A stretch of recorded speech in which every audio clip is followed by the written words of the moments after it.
What was Saruman's master plan for winning the War of the Ring? Did he even have one, or was he just being an opportunist? Let's take a look.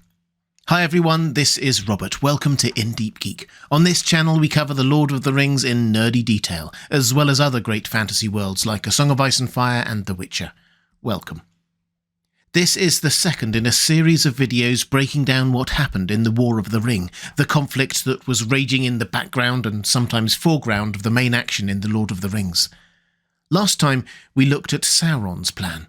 He was the main driving force in the war, sending his troops first against Osgiliath, but Saruman wasn't far behind. Indeed, his forces had engaged in 3 significant battles before Sauron's forces advanced on Minas Tirith. Most of the first phase of the war was actually at his instigation. How and when Saruman turned evil is something I covered in another video, and I'll look elsewhere at the exact nature of the relationship between Sauron and Saruman, but it suffices for now to know that by the start of the war he was well and truly corrupted, and although he wasn't exactly free of Sauron's influence, he was still his own person and had his own plans for the coming war. But his contact with Sauron, as well as his extensive spy network, had given him a key advantage. He knew that the ring was abroad and war was looming, so he could take the initiative. To give Saruman some credit, he does seem to have realised that the war itself was less important than finding and having the ring. Whoever had the ring had a huge advantage. That's why he pursued the high-risk strategy of calling Gandalf to Isengard, if Gandalf wanted to come, to try to discover from him exactly where the ring was. Based on his speech to Gandalf, he seems to have had a prioritised list of objectives that looked something like this: to find the ring and rule himself, or perhaps make a ring of power himself. Failing that, work with Gandalf to rule together with the ring's power, though he would almost certainly have looked to betray Gandalf and rule alone. Or failing all that, if Sauron got the ring or no one did, work with Sauron to become powerful in his new world, with a view to betraying him in the long run. All of that required him to establish his own power base in the short term and play both sides for as long as possible. However, after Gandalf had escaped from Orthanc and the Nazgul came to visit him to ask where the Shire was, and he denied all knowledge, he will have known that the game was up. Certainly Gandalf, Elrond and co. would view him now as another enemy, and Sauron would soon learn of his deception. So he might as well go on the offensive, keep up the hunt for the ring, and try to solidify his position in the Gap of Rohan. All this had been in his mind for a long time, and he had been spending time preparing, building an army, undermining his neighbouring powers, and building alliances. Merry actually sees this army when he was with Treebeard and the Ents hiding outside Isengard, scouting it out for when they attack later. He tells Aragorn still later that all Saruman's people were marching away. I don't know much about this war, or about the horsemen of Rohan, but Saruman seems to have meant to finish off the king and all his men with one final blow. He emptied Isengard. I saw the enemy go, endless lines of marching orcs, and troops of them mounted on great wolves, and there were battalions of men too. Many of them carried torches, and in the flare I could see their faces. Most of them were ordinary men, rather tall and dark-haired, and grim but not particularly evil-looking, but there were some others that were horrible. Man-high but with goblin faces, sallow, leering, squint-eyed. Well, of all sorts together, there must have been 10,000 at the very least, said Merry. They took an hour to pass out of the gates. So that's at least 10,000 orcs, Uruk-hai, some on Wolfback, men, seemingly Dunlendings, and what appears to be some half-orcs. At the risk of jumping ahead a bit, that force split into 2, with some heading to the fords of Isen, where some will have been lost, and some straight to Helm's Deep, where they were joined by a force of Dunlendings. And Gandalf mentions having to deal with 10,000 orcs at Helm's Deep, so the overall force size here seems to be something over 10,000. Which, if you remember back to last video, is just a fraction of the size of Sauron's army, hence Saruman wanting to stay on Sauron's good side, if he had one. It is, however, roughly of the same scale as Rohan's army, though that is rather more scattered. After Helm's Deep, where they obviously lost a lot of men, Theoden says that he would perhaps have been able to send 10,000 men to help Gondor, but he needed to hold some back, so he only sent 6,000. So Saruman had upwards of 10,000 soldiers, plus those he sent out to hunt for the ring, like the group that capture Merry and Pippin. And the hunt for the ring clearly took quite a bit of his own attention. It's often overlooked, but Tolkien mentions that orc band with Merry and Pippin had magical help from Saruman, speeding them on their way. Plus there are all those bird spies for Saruman, scouring the lands. Yes, Saruman knew that if he were to succeed, he needed to find the ring, but one does wonder whether his attention was so distracted by that he missed some rather obvious threats in front of him, like an army of Ents about to march on his home base, for example. Anyway, Saruman's chances of victory required both finding the ring and defeating Rohan. Looking back at the map, it's easy to see why. If you ignore treacherous mountain passes and abandoned dwarven mines, the only route between the west and east of Middle-earth for hundreds of miles is the Gap of Rohan, that stretch of land between the bottom of the Misty Mountains and north of the White Mountains. If you control that, you have a huge tactical advantage. He already had the key stronghold nearby, Isengard, and had fostered an alliance with the people on the west of the Gap, the Dunlendings, historical enemies of Rohan, so now his attention must turn to the Rohirrim. Again, this plan had been in the works for some time. His strategy wasn't just about securing a military victory over the Rohirrim, he was seeking to control the land as a whole. Enter Grima Wormtongue, King Theoden's advisor. Saruman tempted him onto his side by offering him Éowyn after the betrayal was complete. Éowyn may have had something to say on the matter, but Grima clearly didn't care.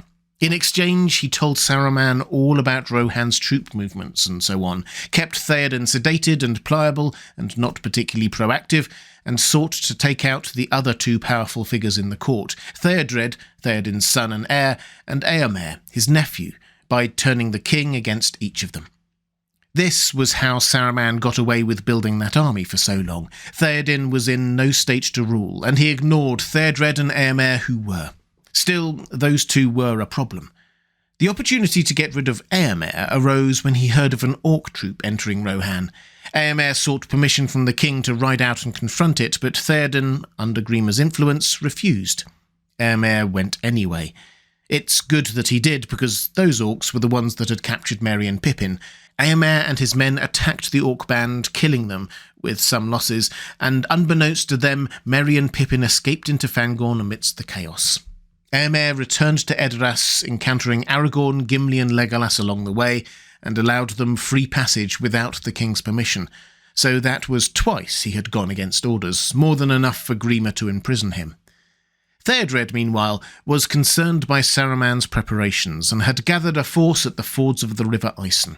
He left some of his force on the east bank and took the rest over the river and north towards Isengard, hoping to catch Saruman's army unprepared. It turns out that Theodred had underestimated both the size and preparedness of Saruman's army. After dealing with the vanguard, he found the main force waiting for him and well dug in. Theodred just about managed to beat a hasty retreat back to the fords when he discovered that a fast-moving force of Uruk-hai, Wolf Riders and Dunlending cavalry had raced down the east bank and were attacking the force he had left there. Faced with a horrible tactical situation, he sent some forces to help out on the east bank, kept some to hold the west bank, and headed to a small island in the middle of the ford to direct the action and support whoever needed it. Theodred's forces on the east bank soon fell, and their vanquishers raced to attack him and his small guard on that island. Theodred was felled, but Grimbold, his lieutenant, rushed to stand over his still just alive body in defiance, at which point the cavalry arrived, quite literally. Elfhelm and a reserve force from Edoras arrived from the east and immediately charged, catching Saruman's army unawares.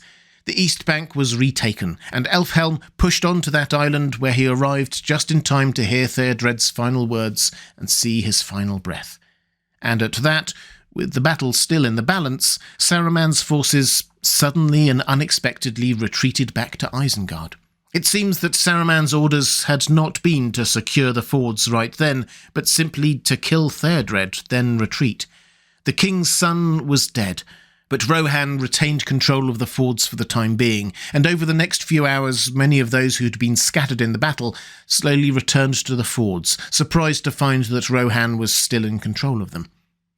at which point Erkenbrand, who was at the Hornburg, assumed control of the defence of the Westmark. He moved swiftly into action, dispatching riders to Edoras seeking more troops, which was ignored by Grima, who was now in complete control of Theoden, gathered stores of food and able-bodied men to defend Helm's Deep, and gave command of the forces near the Isen to Grimbold until he could get there. Grimbold therefore dug in on the east bank of the Isen, while Elfhelm, with his reserve force, headed further east. At which point, let's cut back to Saruman, because this was the moment, with the Rohirrim divided and without support from Edoras, that he pushed his forces well and truly onto the offensive.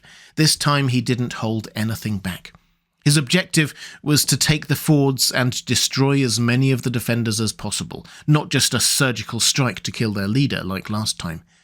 Grimbold's units were pushed back almost straight away to where Elfhelm was, and they combined forces into a shield wall, which held for a while, but as night fell, Grimbold made the decision to fall back even further to the strongest fortress around, the Hornburg.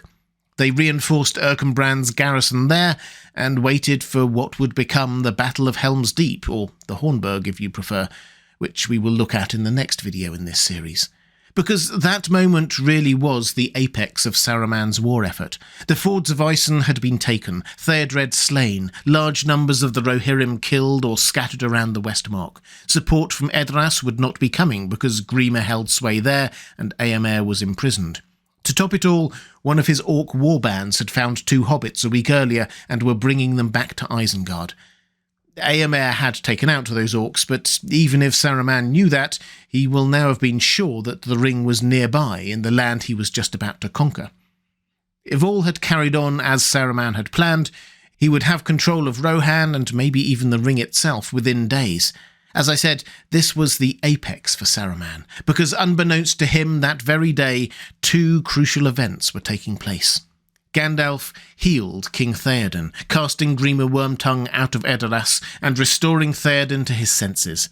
And in Fangorn, the Entmoot was happening, which obviously culminated in the Ents deciding to march on Isengard. Perhaps we can sense some kind of hubris here with Saruman. He had sent all of his army out to war, clearly believing that with the fords secured and the mountains at his back, he was safe in Orthanc. But he clearly hadn't expected the Ents to take up arms against him, or Theoden to break free from Grima's control, or the intervention of Gandalf, Aragorn, Gimli and Legolas. But all that can wait until the next video in this series, where we break down the legendary Battle of Helm's Deep. My War of the Ring playlist is on the left of your screen now, or if you'd like to see more videos on other aspects of the world of J.R.R. Tolkien and the Lord of the Rings, please click on the link to the playlist in the centre of your screen. Thanks for watching. That's all for this time. I'll see you again soon.